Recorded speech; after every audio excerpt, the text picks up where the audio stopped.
Yeah, it's your boy Danny J. Quick, and I'm here with Kyron Silva. And we want to thank you for joining the Foretales podcast. I want to know what it is Quick is trying to say. We're about to talk some comics and get a little bit controversial. Everything from indie books to movie deal level commercial. With no rehearsals when we converse to coerce you. And then we do the quick takes and try to get to the person. So join us and get your comic book a few more sales once a week wherever you pod. It's Foretales.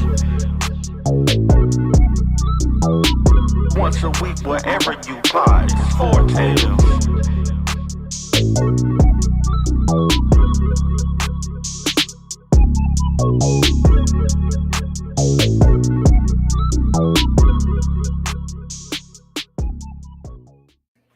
Ladies and gentlemen, boys and girls, children of all ages, Taurus Comics in collaboration with Fourth Wall Productions respectfully brings to you the 173rd episode of the Foretales podcast.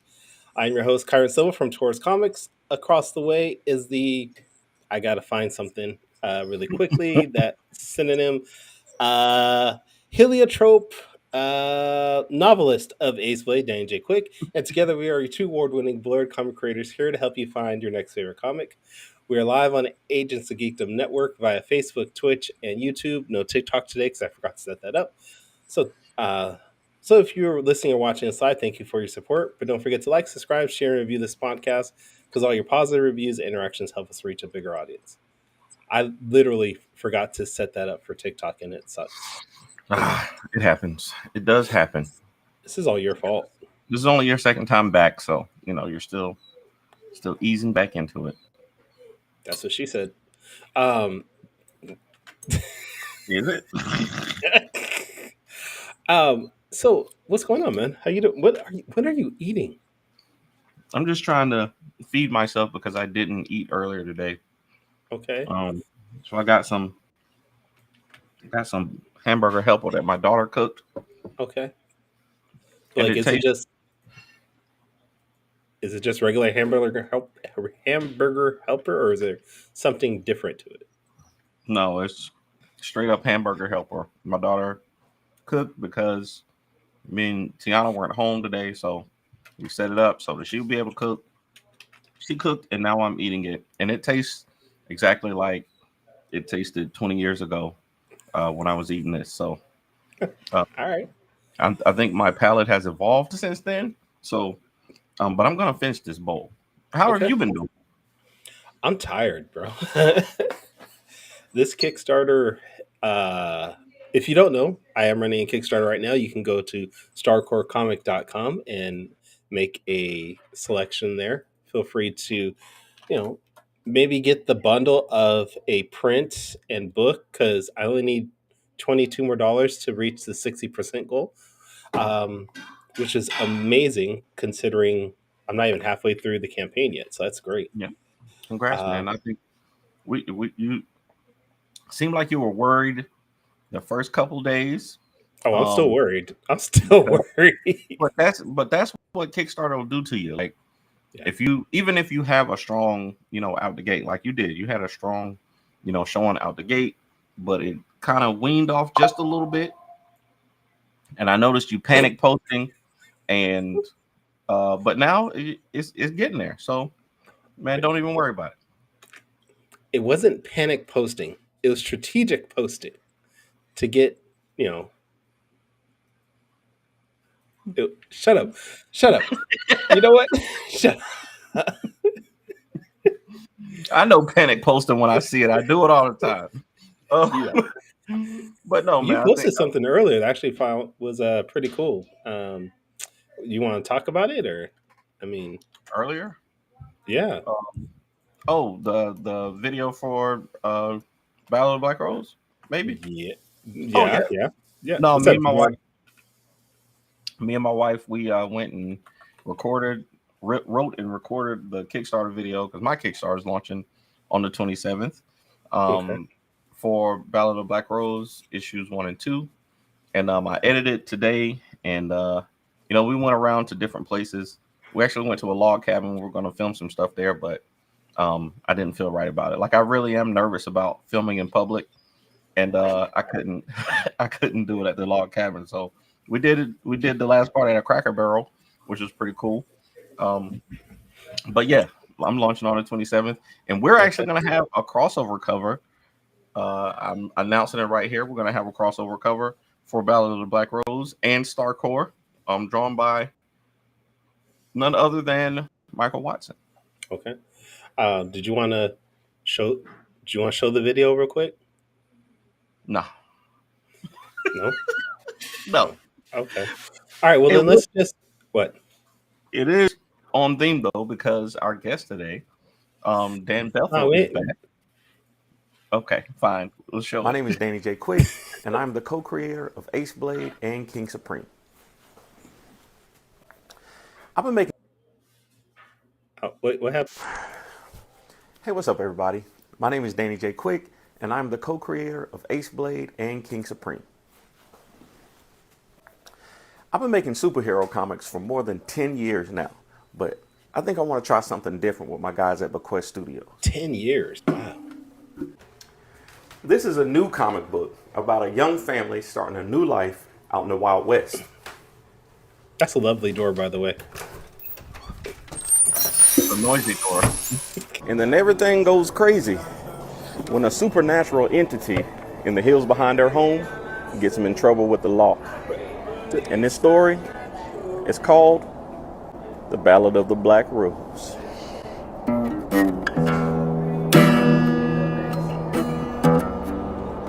This was really you playing.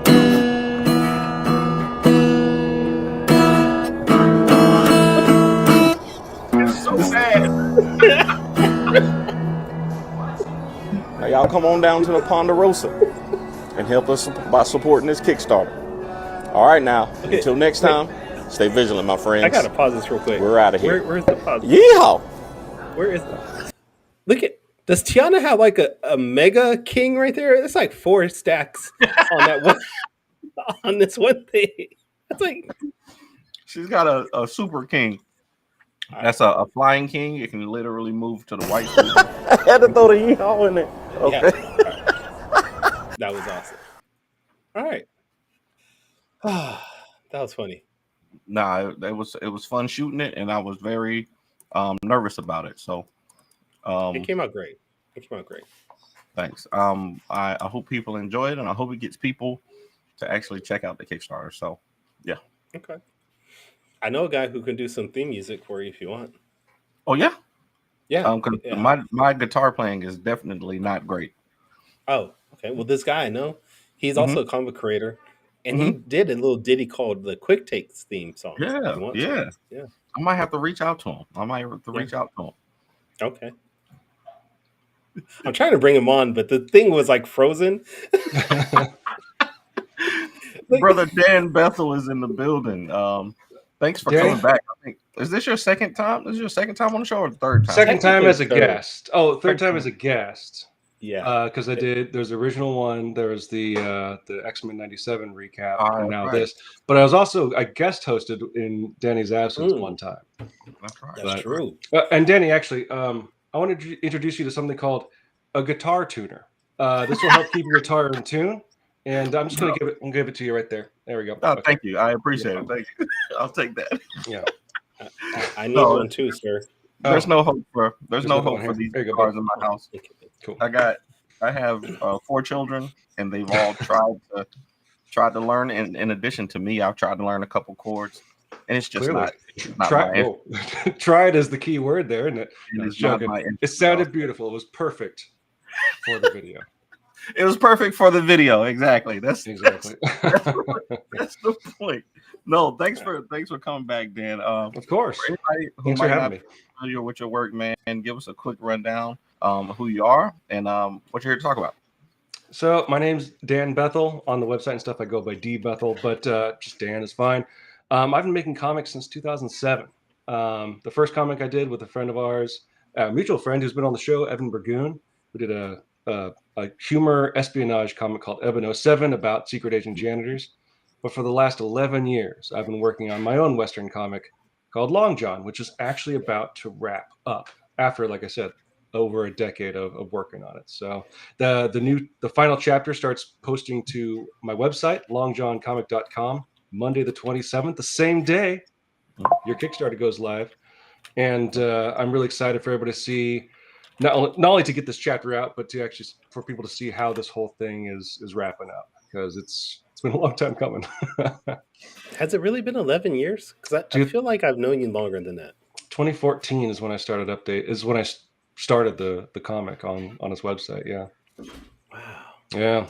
You know what, Dan? I think I'm behind because I think I only have volumes 1 through 4. Are you? So you're not doing a Kickstarter for volume 6 or anything like that? You're going straight.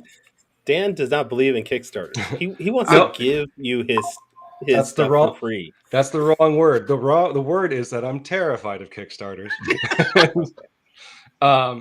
Actually, so there has been some talk, and I've been politely bullied by some friends, Karen included, that this last book I'm probably going to be doing a short run of it, but probably in the not too distant future I'll be setting up a Kickstarter for the whole collector's edition. Yeah, over 200 and hold on, let me get the right number here. 200 and yeah, oh boy, it's a lot.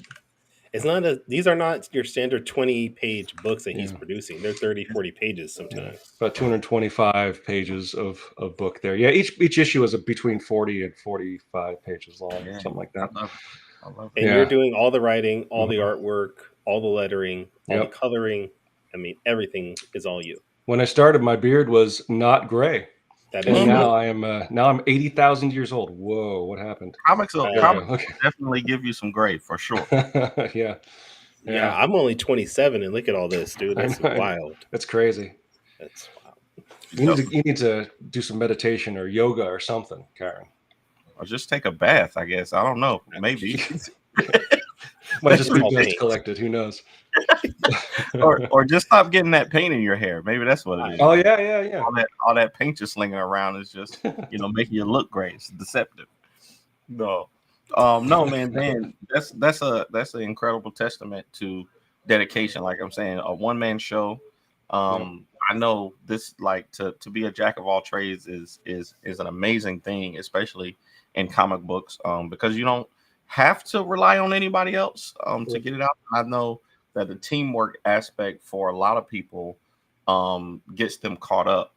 So do you ever wish that you had a team to get Long John done, or do you prefer to work by yourself?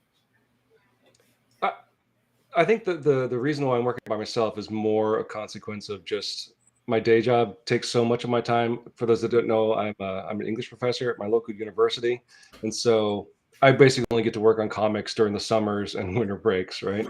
And so, like, it'd be hard to kind of leave someone hanging for 7 months straight before I'm like, okay, I can finally work on it, But also, I've thought about it. I've thought about working with other people for this. No, again, Eben and I we're co-collaborators on Eben 07, where we both wrote it, and then I drew everything. And there's a lot of benefits to that. Like, writing can go a lot faster. It's just bouncing ideas off of each other. But I think in a lot of ways I was collaborative with Long John, if only because, and Karen can speak to this, and I'm sure you've experienced this where you are, Danny. It's like getting sort of entrenched with the local comic creator scene. I have so many people I can just reach out to and bounce ideas off of. I'm like, hey, I don't know if I've got it today. And we're always supporting each other, lifting each other up, sending each other stuff we're working on. It's, I don't send anything to Kyron, but everybody else I do. And that's the important point. But well, there's a balance there, because I send literally everything to Kyron. There we go. I just know his inbox is full, so I don't want to. And apparently, Danny, I send you everything also, including things I shouldn't be sending you. So. Whoa. I knew that was not for me, so I just disregarded it. I acted like I didn't see it. But if you ever cross me, I will be leaking those naked photos, Kyron. This is what happens when you have too many people in your life with D in their names. It's just, yeah. Things. So, okay, you mentioned that you're doing this all on your own, but you have had other people help you with parts of the Long John series. For sure. What is that about? So one of the running kind of things I've had throughout. It's only happened twice, but there's a character in my comic who's kind of a villain, kind of just a Mystique. Not that, yeah, not Mystique like the X-Men. But yeah, she has her own view of things, and she's definitely not nice.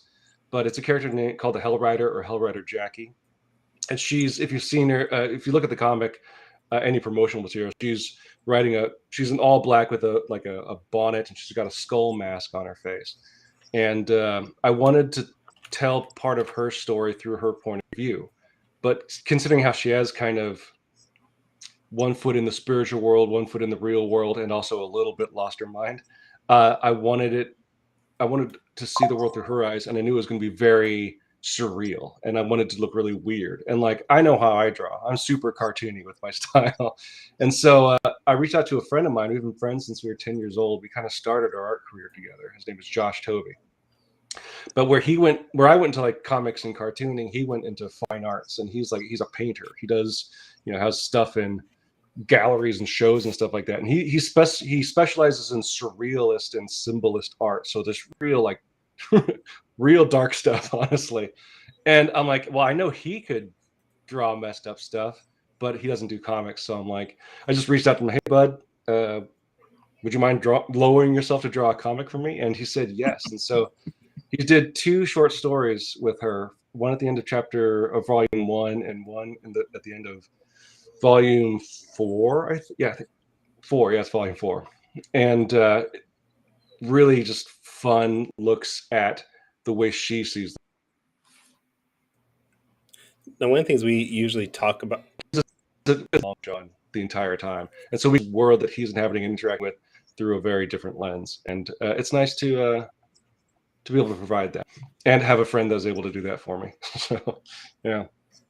And one of the things we usually talk about with other creators is catching people's eye when you're at conventions or whatnot. And your first issues has a image on it that's very cheeky and it's very eye-catching. I'm going to show it here, but it's Long John with his butt hanging out.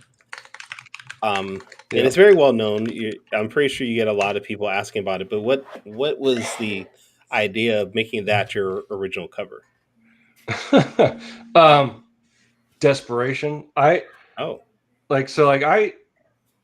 For a long time I advertised myself as like the artist that doesn't like to draw, and so like whenever I do draw, I don't do a lot of sketching. I don't do like a lot of pinups and stuff like that. When I'm drawing, it's usually to tell a story. I'm drawing pages, right? And so I feel like I don't have like a real graphic designer's eye. I think that's a really specialized and important and different talent than making comics, although there's overlap. And so when I finished the book and I was like, oh, I should make that first book. It needs a cover. Dang it. What am I gonna do? And so what I did was like, I had this bookmark I used as just like something to hand out at shows, and it's just half of Long John from behind. It's basically half the cover, right? Where it's just with his butt hanging out and he's holding the gun. I'm like, well, I could just draw the other half and make that a cover and be good with it. And what's funny is like when I was at the very last APE ever, the Alternative Press Expo, a long-running show that focused on indie artists and indie comics in San Francisco, a guy came up to my booth and we were talking about comics for a long time. This older guy, he was super nice, and he's like, my wife and I are making comic, and he handed me this book. But like, he read through the first issue and he was like, this cover is kind of strange. It doesn't really match what the book's about. And like, that's a good point. Like, it is an eye catcher, but then the other side of that is, rhetorically speaking, is it catching the attention for the right reasons, right? And it's funny, the guy turned out to be Brent Eric Anderson, the guy that drew God Loves Man Kills, X-Men God Loves Man Kills, he drew a lot of the I'm like, oh dude I didn't know I was talking to that guy. I ran him down. I'm like, I just want to tell you, God Loves Man Kills like changed my life. It gave me the template out of the stories I want to tell. But like, otherwise he was just like, we're just talking comics. It was super fun. But he did make a good point. I'm probably never going to make any further single issues, but maybe if I did another print run, maybe I'd make another cover. But it's hard to argue that is not a eye-catching cover, especially it's almost like little kids walking by the table going, ooh. No, man, I think that is definitely a skill. Like Yeah. the design part. And me and Morgan Iverson always talk about this. Like he has a natural affinity for covers. He Yeah. just knows what to put on the cover to convey, what it is in the story that's important to him. And I never have that. I always lean on the artist Mhm. um very heavily for the covers because Yeah. just in my experience, the artists know how to convey, you know, whatever it is that's important to them, Yeah. in their art. And yeah, I think that's a skill. So I think that's great that had that conversation and were able to come to that Yeah. realization. But at the same time, you said if it gets somebody to pick up the book, That's true. does it Yeah. does it really matter? Like Well, like as you know, at a show, like part of the whole thing is the pitch, right? And you don't have a lot of time to do that. And Right. so, especially with volume one, considering that's probably the one I'm going to sell, and um, is what starts the story. That tends to be the one I hand them. And so I have to, part of my pitch is like I got to pivot from the silly, funny cover to go like, oh, this is actually kind of a serious story, you know? And Mm. so it's like there's a little runway I have to jump, or hurdle, I guess I have to jump over to actually get to what my comic is about. So like it's been an excellent way to practice pitching, but it's I set up a roadblock for myself that if I thought a little bit harder, I could have avoided completely. But yeah, no, but it all speaks to the power and importance of good design on a cover.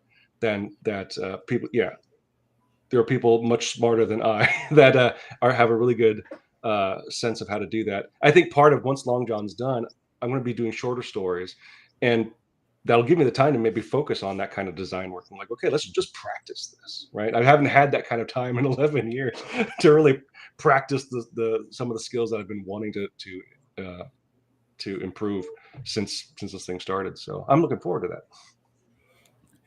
You're doing a Western. Hmm. Danny is also producing a Western Hmm. soon. Yep. Is that Western genre still big? I mean, I'm pretty sure our parents and our grandparents Yeah. grew up on Westerns, but we don't see those a lot nowadays. Is there still a big demand for Western genres? Hmm. It'll be fun. I'd like to hear Danny's opinion on this. I Oh, would say, I would say from my experience, no. Uh, mm, but okay. uh, but I think that's actually worked to my benefit, um, because even though yeah, it is a western, it's about for me it's about the character. I'm sure Danny would say the same thing. It's like about these characters and their stories I want to tell. It just happens to be set in 1881 in the eastern Sierra Nevadas of California, right? And so like one of the best compliments I've ever received is like someone in a review, someone said, I hate westerns, but I love Long John. I'm like, all right, that's cool. But I I think think that was part my review. of that's your review about everything I do, though. No, I hate everything. We need to work on you. Why do you hate so much, Kyron? Just joking. I grew up in too much of a loving household, so I have to hate everything to balance out my life. That's fair. That's Mm, fair. But I think to your point, I don't think people are against westerns. I think there's that stigma of like westerns are cowpokes and eating beans from a can and like it's kind of old. When I think what we need to do as people that create westerns um, is redefine that like a western isn't you hitting all these tent poles. A western is just a setting and a place and a time to set a story. In a sense, no different than setting a story currently or in the future or something like that, right? yeah. That you can tell any kind of story. And that like one of the biggest revelations I had as a budding storyteller was like I love post-apocalyptic stories. I love that genre. And then it wasn't until I started watching more westerns, I'm like, oh, they're mostly just westerns that are set in the future. In the future. Like, Yeah, yeah, right. like okay, yeah. So I think just changing the mindset and breaking down that stigma. So it's just another tool that we can use to tell stories instead of saying like, oh, that's the thing my grandpa really liked, and anytime he tried to show me it, I was super bored. Right. Um, Mhm. that's the task. I don't know. What about? Do you think people have you been hearing that people are clamoring for westerns, Danny? Not clamoring No, might be a strong word for it. not at all. I don't in my experience, I don't think I've met a single person who was looking for a Western. Yeah. Um, but I have had the experience when I told them that, you know, we have a Western, that they're excited about it. You know, Yeah. that if I'd say, as opposed to the 12 other books that we got, okay, we got all these superhero stuff, but then this thing that's completely separate from that, you know, we're on the second issue and it's a Western. You know, it's a family and it's got these supernatural elements to it. People get excited about that. So while I don't think people are clamoring or looking for Westerns, I think that it is great as comics to have that option for people. Yeah, I think you actually bring up something really interesting. I can't remember where I read it, but some article was talking about superhero movies kind of becoming the modern Western, not necessarily in setting and type, but in terms of like oversaturation, and might be kind of limited to this time and place, right? And at some point, maybe a generation or two, people are going to be talking about superhero movies like us or kids now talk about like, oh, he wants to watch a Western, right? But again, they're just tools we can use to paint with. But I think you also bring up a really interesting point, like especially at shows, you're like, yeah, we got superhero books. There might be some, because especially at a con or a show, like superhero stuff is everywhere, right? But we've got this Western, and and it's got supernatural elements to it, and people might be like, okay, even if they don't like Westerns, they could be like, oh, that's interesting, and then that could be the sell, and then maybe it turns out they like Westerns that they didn't even know they had, but that they did. Yeah. I mean, just the idea of having something different besides superhero has got to be great when you're trying to sell at a convention that's filled with all superheroes. You're going to stand out because this is something that nobody else has. Right. Especially if your Western hero's butt is hanging out. So yeah. I'm going to use that for one of my covers. But I've got that trademark. I'm sorry. the open butt flap is copyright Dan Bethel. I'll put homage to Long John #1. Thank you. Thank you. I'm going to pop out real quick to see if I can fix this lag, but I'll be right back. Cool. Okay. So while he's gone, we can talk about him even more. Okay, good. Finally, so where do I start? Jesus Christ! All right, so he threw me off actually with this whole I'm gonna pop out thing. I thought he was just gonna quietly leave and then pop in so no one knew. Okay. All right, let's talk about something else in regards to you. Okay, we have a question here. In your comic art, both artists, did you guys go to school for it or just learned on your own? Do you want to take that first? No, this is your interview, so that's sure. You, I kind of went to school for it. When I graduated high school, I'm like, I want to do art. I didn't know what I want. I wanted to do comic books, but then I'm like, that's hard. And so when I went to junior college, there's a school called Allen Hancock College in Santa Maria, California. They had a really big art department, and they specifically had like animation classes, and like that was my jam, even though I was really slow at animation. So I did take art classes and I liked it. It was just a little more like, why did you pick this color of blue for this backdrop? What does that mean to you? I'm like, it was blue. But I did learn a lot of valuable skills there, obviously taking art classes in high school. But the thing that actually taught me the most was during my time at that junior college, I was recommended for the startup video game company that started in the area. They're looking for character designers and animators. And me and a couple other guys were chosen from the animation program to work for them. I mean, it was an internship, so I got zero money. And actually, when that company collapsed, I actually stopped drawing for like 5 years. But yeah, but all of a sudden having to be in an environment where like create characters quickly, this kind of vibe, show this kind of personality, and show them in different situations. And I already my innate or my not talent, but my affinity when it comes to drawing is always figure work. I like drawing people in poses and action and stuff like that. I like moving people around in like a 3D world and trying to draw it.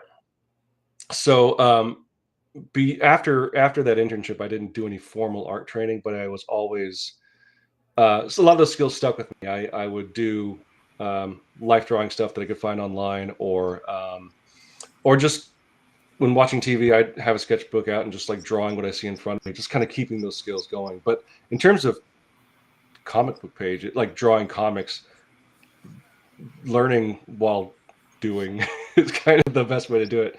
And because there's going to be pages, there's pages early and long, John, and even more like further back, beginning of Evan 07. Like I look at those, I'm like, those are bad. But I recognize that like I wouldn't be the artist I am had I not make those decisions, and that's why I wouldn't ever go back and redraw anything like that, because I'm like, I think it's bad based on the skills I have now. It does the job though, and that's I think the biggest skill. In addition to like the basics of learning how to draw, like figure work and perspective and all stuff, but like learning how to say that's good enough is one of the hardest skills to learn, but one of the most important skills to learn. Yeah. I do want to, since you brought this up, it segues to something else. Talk about animation. Well, You've actually been lucky enough to have Long John be optioned to become an animation for FX, I think it was. That was, yeah, that deal fell through, but it's still under option through the company called Barry Linen Productions, which is a production company owned by Chris Pine and his business partner. It was at FX for a long time. They're still developing the pilot, or they're developing the spec pilot script to pitch as an animated series for sure. Now, as comic creators, a lot of us dream of seeing our books as movies, animation, things like that. For you, going through this experience, is this something you would still pursue if you had to do this over again, or would you maybe not do it? Because it's been a few years now. Yeah. Well, one thing I do want to make clear: I never pursued it. I'm very, in a sense, very lucky that it just happened out of a reader out of Texas just like posted I think I was on Tumblr, like on a Q&A, like, did you base your character on this actor Robert Baker who was in this miniseries called Texas Rising? I looked it up. I'm like, no, but yeah, they look a lot alike. That's crazy. And so I put it side by side and put it on Twitter, and he was on Twitter at the time, and I tagged him, and he liked it and retweeted it. And then a year later, I got an email from him going like, "You ever thought about making your comic into a TV show?" I'm like, "Well, now I am." But it's never something I ever kind of about that actually. Right. I'm like, I never. I guess you think about it, like, who would play this character? But like, since I don't have any of those connections, I never thought about it. And I don't write TV, and I don't want to. I want to make comics, right? And so, but that sounds like I'm deflecting a lot. Like I think one of the things I've learned the most over the couple of years since even this thing was announced, because the back and forth lawyer stuff was going on for years before it was actually even announced. That part's not fun. I'll give you that. But if based on my experience, let's just say it this way, if with the next thing I do, would I pursue an option with the production company? Probably not. Just because, not because it's good or bad. It's one, the way it works with a lot of creators. I think it was recently, Danny, you announced like you're producing a short or a movie based on Iceblade, right? But keeping it under your control, right? Basically. And going through the traditional system where you get optioned, even in a lot of cases with big name people, the way it works out is that the person that created the IP, that's basically all they get to do is create the IP. That there's no real impetus or requirement for them to be involved in the creation of the show. Like obviously things worked out with like Robert Kirkman, right? And Todd McFarlane got to do that Spawn show because he was a millionaire, right? He was basically in control. Yeah, but in a lot of cases, like it's like the way the contract works is like, we want to option, which basically means temporarily buy or own the TV and film rights for your work, and we have a certain amount of time where we can make that happen.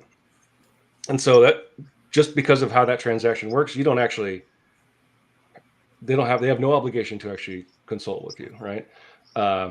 Obviously that would be nice, but because of that, I would never probably pursue an outside production company to produce one of my works. It'd be if I had the money and the interest and the time and idea to make it into a movie or a TV show or whatever, then I would do that, but only if I had those resources. But otherwise, I feel like I have more control. I have complete control over my comics, and that's where I can tell that story best.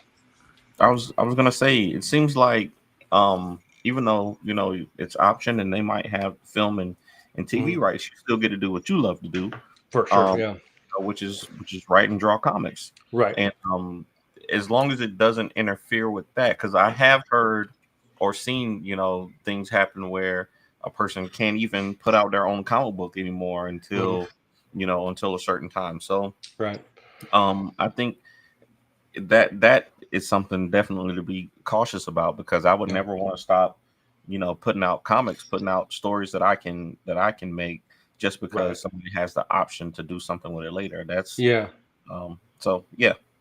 And it's the thing is when you sell those options, like, yeah, there's one thing you might not be involved, but even if you are involved, there's still a good chance, because again, I don't write scripts, I don't write TV, I don't know how to write TV.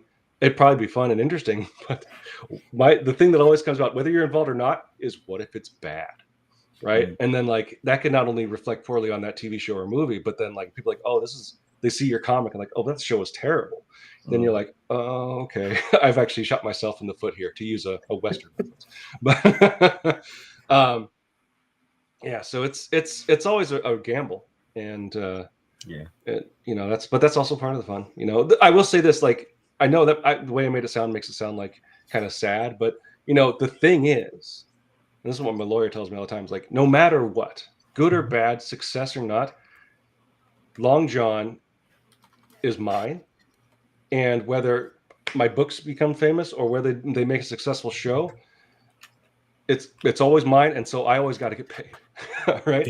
And so there's that, right? Like, it's to a point, like, especially with how long things go, you can get to a point where, like, I don't care if it's good or bad, just make sure that paycheck comes, and just make that's sure not a bad way to live sometimes, Right. You looked like you had a question, Danny. I did, but I was waiting for you. Oh. Everybody's so polite here. This is nice. This is unusual for the two of us. We're usually stepping on each other and talking over each other. All right. So issue 6, right? Mm-hmm. This is issue 6. Yep. Starts on Monday. This coming Monday, the 27th. Yep. This wraps up Long John. Mm-hmm. What's after Long John? Well, maybe a Kickstarter, but I think what I'm going to focus on next is kind of what we were talking about earlier, but especially with Danny talking about having the superhero books and having the Western. I want to focus on making some shorter one-shots, just so I have more options at my table, and that allowed me to stretch storytelling muscles. So I will say this: the next thing I'm going to do is not a Western. I think Long John's probably the only Western I have in me, but I do want to focus on some shorter stuff. That way, it doesn't have to be every 2 years. That's kind of how the schedule has been, because of my day job. My books come out every other year, and so like I'd like to have. I'll be able to make a book a year. That'd be pretty nice, but at least for a while. And then I'm still deciding between a couple different ideas for what to do if I do another long form story. A post-apocalyptic idea is one I've been working with for a very long time. I think you should do a book about superhero geckos. I should. I don't know why. I feel like you should do something about that. I could. We call it, I don't know, Geck Force. Yeah. That's a good idea. That sounds good. That sounds real good. Super inside joke, listeners. I'm sorry. It had to be something. I didn't know what that came from, but I was like, this has to be something this has to be some kind of inside joke. Yeah. That came from the first time Kyron and I met. We were at a free comic book day show, and we started making up superhero geckos. That's as far as it went. I like it. No, we did. We actually did sketches of concept art. Mm-hmm. We actually did a script for issue 1. I did a treatment for the first 3 issues. Yeah, and then you're like, yeah, draw it. I'm like, buddy, I just did a treatment for 3 whole issues. How about you do some work, man? Was it actually called Geck Force? Mm-hmm. Yeah. Okay. Yes. I need to see it. I need to make that happen. Let me put it. Wait, I think I even made a logo for it. I might have that. Hold on. That'd be great. Copyright Dan Bethel. Dan, you don't have to do this one by yourself, man. I'm a graphic designer. I'm a letterer. Excellent. Kyron can draw. Like, we can make this happen. So this would be great. Draw too. If he brings up the logo, then you, as a graphic designer, you should critique it. live on Okay. air. Let's do this. All right. Absolutely. Come on, Kyron. I did find it. Oh, that's not bad. Ooh, Gek Force. Okay. This is illegible. I don't like it. You don't like that there's so much purple. He's stealing, he's trampling on your He's own. like, it's too much purple. The Yeah. purple is fine. Okay, yeah. Just not the surprising. fact that you can't, the Gek in it Mhm. isn't very legible. Wow. And the logo, it doesn't have any icon. What is it called? It doesn't have any icons to, like, if there was a little gecko in here somewhere, I think that Oh would be yeah. Mm. but the colors are good. Colors are very good. And if it was a different font, it would be great. Like, I think it's just that K going up under it. Like, Yeah, that's interesting. if that was actually a gecko, like tail or something like that, Oh yeah, I dude. think that would be cool. But I think that I learned myself that the illegibility, like if you can't read it, it's not effective. So if you see it and you automatically don't know what it is, it's not effective. But with a few little tweaks, Kyron, that would have been great. That would have been Feel free to go ahead and tweak it all up, dude. I love And then send him the bill. Yeah. No, don't. Yeah. So, yeah, I think it's time for quick takes. Uh-oh. Send Kyron the bill. Yes. Let's hear that beautiful theme music, huh? There we go. Absolutely. Let's do it. Oh, wait, I lost. Okay, there we go.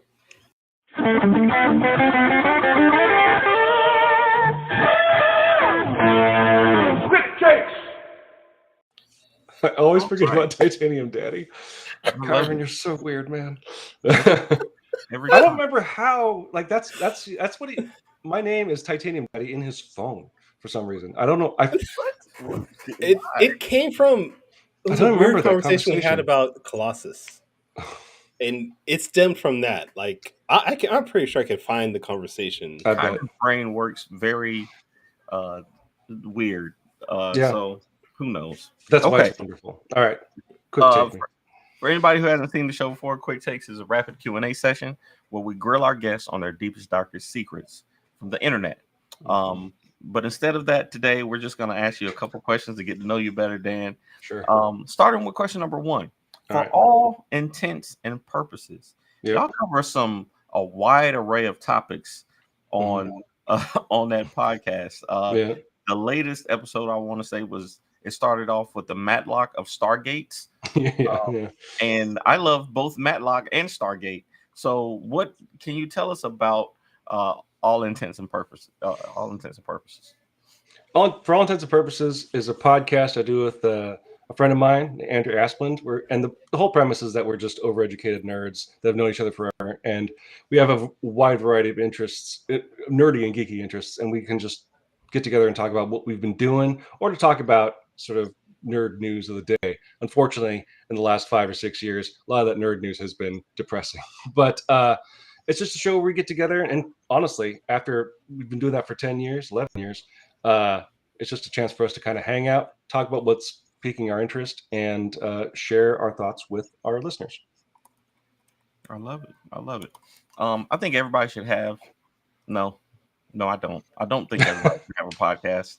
I was gonna say everybody should have a podcast, but most people actually shouldn't. No. But I think that for all intents and purposes, is definitely worth having and worth creating, man. Just to be able to do like really specific nerdy things, and to discuss them with close friends and families. Okay, so question number 2. Now, I want you to be honest. Okay. In real life, are you more likely to wear a pair of long johns or pajamas, and why? In public? No, or just to bed. To bed. Oh, to bed?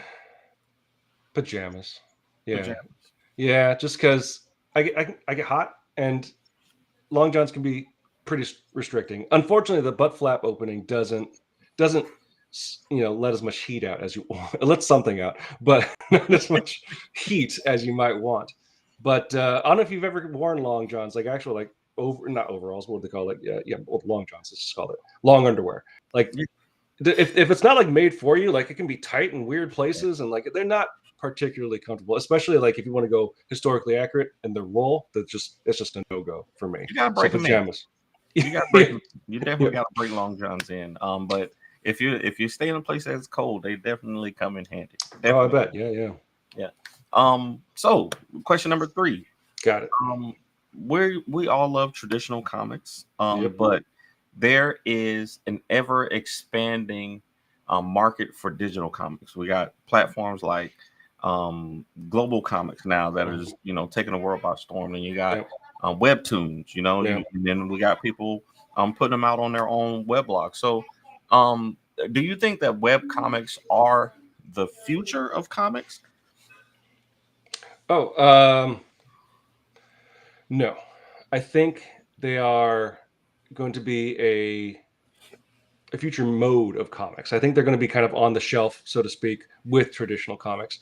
The way that web comics have gone now, like webtoons, has almost become synonymous with web comics in a lot of ways. But I would also argue synonymous with a specific type of story and specific style. Even a lot of romance comics and sort of anime styled comics on webtoons that are super popular. But especially as the internet changes over the few years and people maybe start hosting their comics on their own websites, I think people recognize it as a really good way to get into comics, and maybe using it as a stepping stone to get a publisher, or perhaps just fund their own or create their own business overall. So I think it's going to exist alongside comics and hopefully join it on that level. Absolutely, I like it. I like it. Yeah, I think anything is great that can help folks make comics. The one thing I am scared about is all the AI, man. AI has gotten so 100%, darn crazy, and people are using it for more and more things every day, and I don't understand why we got to use it to replace creators, because that's one of the things that is unique about humanity, is that we're creators. So okay. So see how they never mention. They see how they never mention let's replace CEOs with AI, or that would actually be a better idea. Honestly, yeah.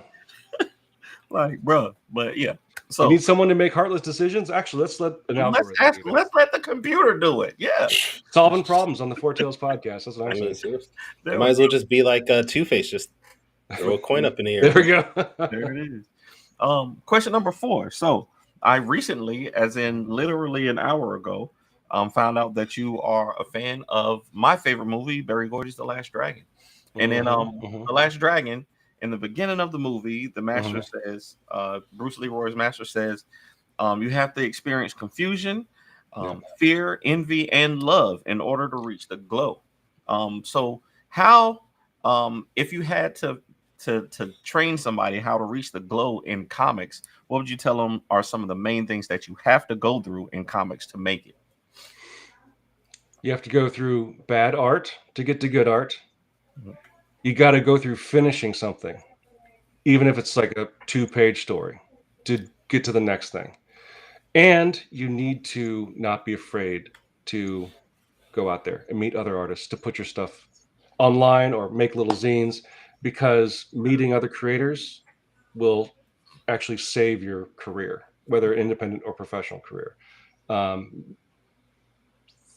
The community, even if it's all through talking online and stuff like that, is one of the most important things we have as indie creators. And keeping yourself out of that network is going to do only more harm to you than good, I would argue. So those would be my 3 things. I don't like how you looked at me when you first said you have to create bad art. I don't like that. Kyron, you need examples. You're an amazing artist now, but I'm sure you put out something that you didn't like. Kyron, you will be an amazing artist. Terrible. I love you, man. You know this. I hate both of y'all. But you said something that's very important. Putting your art out there. That's one thing that I struggle with. Yeah. I love to draw, but I refuse to actually put my art out there because I know that I take critiques very I usually don't care about what people comment online. Like, I put stuff online all the time and people say crazy things, but I know that my art is something that I really I take personally. Like, if somebody were to say something about it that's not constructive, like it would be harmful to me. So that's something I got to overcome. Sure. Yeah. Okay. So number 5, we always do a top 5 list for question number 5. And of course, since we're both fans of Westerns, I'm going to ask, what are your top 5 Western, specifically TV shows? Oh, TV shows? TV okay. not movies. There's plenty of great movies, but boy. top 5 Western TV shows. Can it be modern Westerns mixed in there too, or Yeah, specifically? Okay. Well, I will say Deadwood's on there. Briscoe County Jr. is on there. I would call Justified a Western. Absolutely. Oh gosh, how many is that? That's 3. Mm-hmm. Oh gosh. Oh man, I'm totally blanking out. You're missing the classics. You're missing the classics now. You're thinking like Gunsmoke and stuff. Sure, like you gotta have that on there for sure. Oh boy. Oh goodness. Give me Bonanza, the Rifleman. The Rifleman, yes, that's a good one. Have Gun Will Travel is also pretty good. Will Travel, yeah. So I might have come in there at the last minute there. So I'll take some of those. as long as you got put the Rifleman in your list. Yeah, that's a good one. Man, I love that show. Firefly. Oh yeah. That might be stretching the. I mean, it's a space western, but yeah, I don't think that's what Danny was asking about. Well, I think a lot of like sci-fi operas are kind of I can see how you would say that as a western, Yeah. If it didn't have light speed and stuff like that, right. Sure. I think Gene Roddenberry described the original Star Trek as wagon trail to the stars, I think. Right. So, I'm actually surprised Star Trek did not pop up a lot more on this episode. We could talk Star Trek, dude. Is DS9 yours? Wait, Dan, DS9 is your favorite too, right? Me? Or is it Next Generation? Next Generation for me right now. Okay. Yeah. I'm still working my way through it. That's part of this big. We haven't talked. We don't have to talk about. But yeah, I'm working my way through the Star Treks. It was one of the COVID sort of decisions we made. My wife and I always talked about. Oh yeah, we always loved Next Generation. We never popped on when we were kids, and so let's just watch it. And so we watched all of Next Generation. Like, well, that was awesome.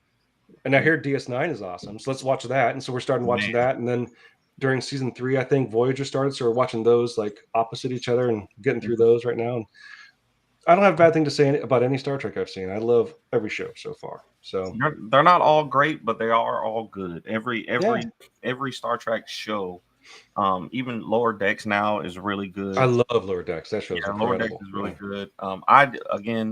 The nostalgia makes Voyager and DS9 my favorites. Like those were my introduction to Star Trek, but the Next Generation is just great TV. Yeah, and Strange New Worlds, the new one that's coming out, is super good. I haven't seen the newest season yet, but let me tell you what happens at the end. No joke. It will not matter to me. I got that show, and even the one with Burnham. I don't remember the name of it now. Picard? With the one with Picard? No.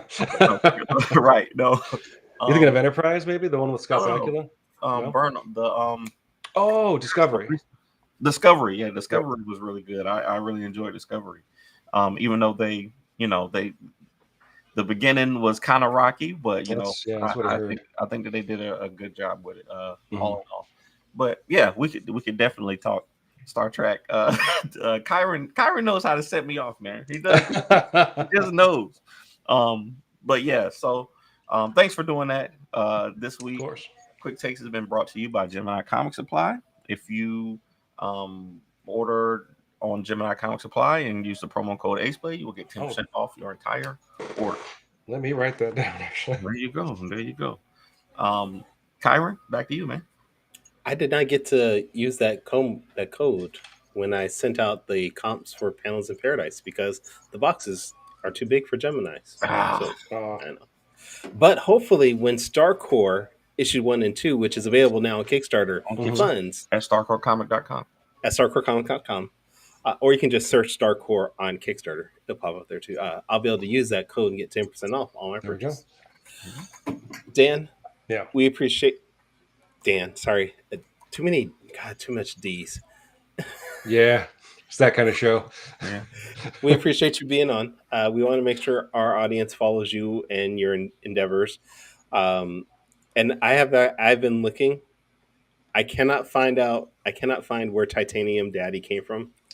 I can tell you though that it was 2 years ago, back in 2023 is when we originally started calling you that. But I don't know why. Yeah, I think this might have been just something that you came up with, dude. No, I know it was a conversation we had with Colossus. There was something connected to Colossus. I don't know what. I don't know where it stemmed from there.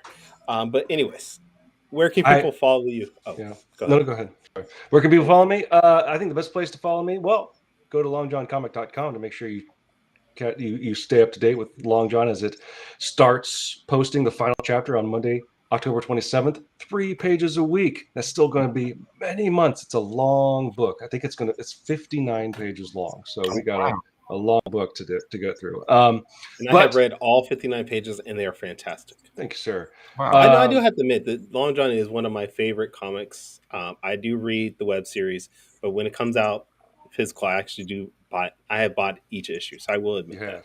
Yeah, thank you so much. I know you've always said really nice things about Long John. That means the world to me. And I hope that you've enjoyed the last chapter as well. But I think the other place to find me, where I post the most, would be Instagram. You can find me at D Bethel Comics on there. I might think I'm also at D Bethel Comics on Blue Sky.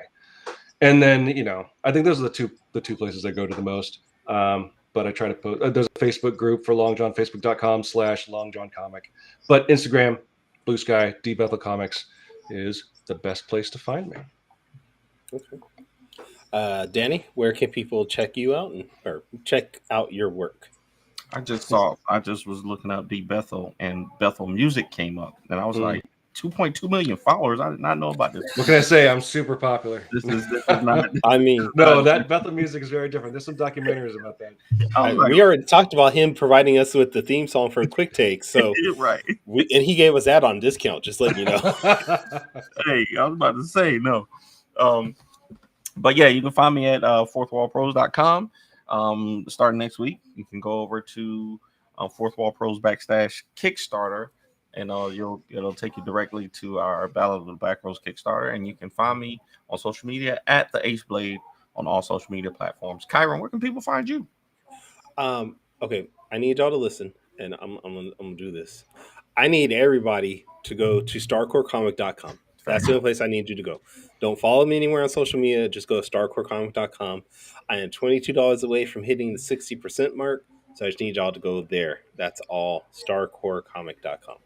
And then after the Kickstarter fund, you can reach me at tauruscomics.com. I am at Taurus Comics on all social media platforms, all that good stuff. But for right now, go to starcorecomic.com. Join us next week, though. We are going to do Fortnite Friday.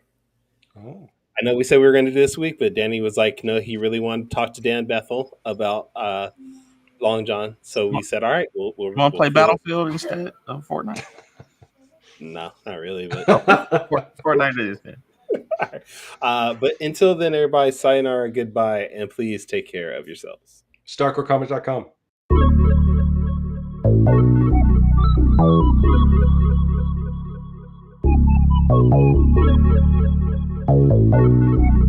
I want to know what it is Quick is trying to say.